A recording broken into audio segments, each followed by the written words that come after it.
Gangavaram port Visakha steel plant కోసం చేపట్టినటువంటి port.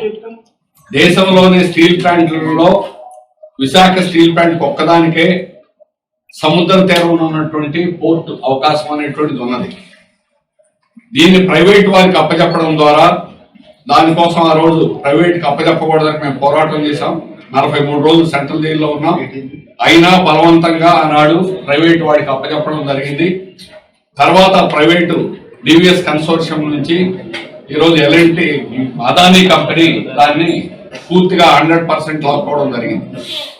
దీనివల్ల ఈరోజు అదానీ పోర్ట్ రావడం వల్ల అక్కడ ఉన్న కార్మికులకి తీవ్రమైనటువంటి అన్యాయం జరిగింది. ఇక్కడ అదాని ఒక బెట్ తీసుకొని ఇక్కడ పనిచేసే వాళ్ళందరికీ ఆనాడు 10 ఏళ్ల క్రితం 30,000 రూపాయల నెలకు జీతం ఇచ్చేవాడు. పోర్టులో ఆపరేషన్స్ కీలకమైంది. కానీ ఈరోజు అదే కార్మికులకి గంగవరంలో పనిచేసే వాళ్ళకి 15,000 మాత్రమే, 15,000 నుంచి 20,000 రూపాయలు మాత్రమే ఇస్తున్నారు. అందుకని కార్మికులు అక్కడ తిరుగుబాటు చేయాల్సిన పరిస్థితి వచ్చింది. కార్మికులు ఆందోళన చేయడం అనేటువంటి జరుగుతుంది.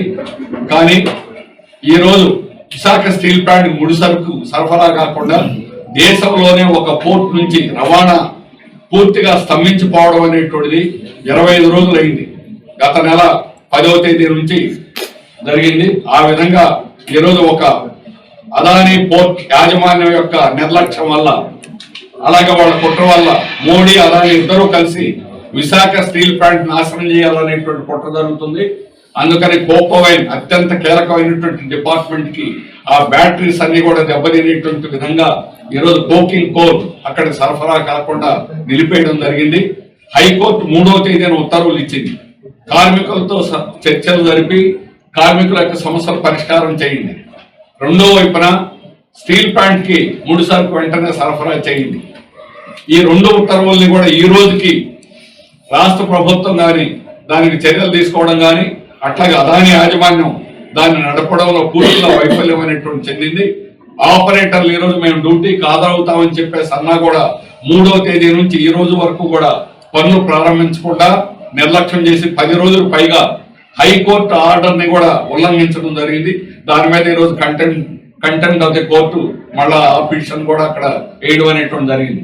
ఆ రకంగా అదానీ యాజమాన్యం మోడీ ఈ రోజు విశాఖ స్టీల్ ప్లాంట్ ని దెబ్బతీయడానికి ఈ రకమైనటువంటి ప్రయత్నం జరుగుతుంది.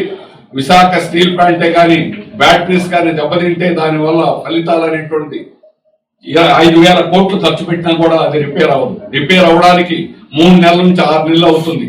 ఒక బ్యాటరీ మధ్యలో దెబ్బతింటే అటు 5 బ్యాటరీలు ఇటు కూడా వాటిని ఆపాల్సినటువంటి పరిస్థితి అనేటువంటిది ఉంటుంది.